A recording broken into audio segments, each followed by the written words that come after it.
You should have saved me some.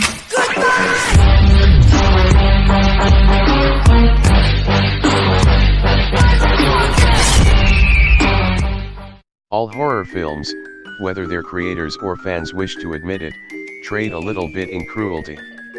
At some point we'll watch, from the safety of our voyeur's perch, someone writhe in agony as they are stabbed or bludgeoned or strangled. Yet the cruelest thing in Insidious, the last key, doesn't happen to anyone on screen. After a reasonably well-executed prologue, one with good acting, dramatic moments, a genuine eerie tone and a visual landscape crafted with care, the rug is pulled from us. We move from the 1950s to now, and with that we exit a warm bath of sincere filmmaking to an icy tub of cliché. You can scream, but no one will save you. This is part 4 of the Insidious saga, but it's actually the sequel to a prequel. 3, 4, 1, 2. Should you ever feel the need to screen these in chronological order? But one need not have seen any of the others to follow the plot, and the few in-jokes for completists are broadly telegraphed as such. The Last Key's prologue gives us the early backstory of Elise, Lin Shaye's spectre-sensitive psychic who appears in the other films.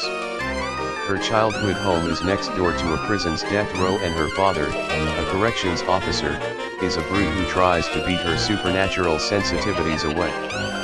Her mother ends up hanged before her eyes by forces from beyond. It wasn't a pleasant upbringing. In the present, 2010, Elise gets a call from a spooked man currently living in her old house. Despite hesitation, she agrees to visit him and confront the haunting spirits. I can't stress enough just how tiresome it is once the gang gets to the eerie homestead.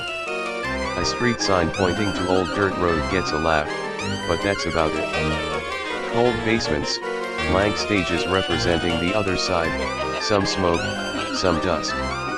It's all really low rent, and made worse with a flat video sheen. An otherworldly villain with keys in lieu of fingernails has the potential to be interesting, but other than that image it goes nowhere. A recurring motif of men locking up nurses in a basement for Brie Larson in room purposes is all too unsettling for what could otherwise be a fun spook house picture. Moreover, The Last Key squanders its opportunities to get interesting. The violence is gore-free and no one dies in an inventive manner. The two younger women, Elise's nieces, who show up for Scream Queen duty don't get to do much more than smile. This film is all the more unfortunate in that this is probably the only franchise film we'll see this year, next year, or the year after in which the star is a 74-year-old woman. Lin Shaye's line readings are as flat as the rest of the film, and I can't misrepresent and call this a good performance. But she does have a presence, and during the film's climax, or what passes as a climax, her reaction shots to seeing the spirit of someone once close to her is surprisingly touching. Beneath all this babble, the ghost of a tender moment.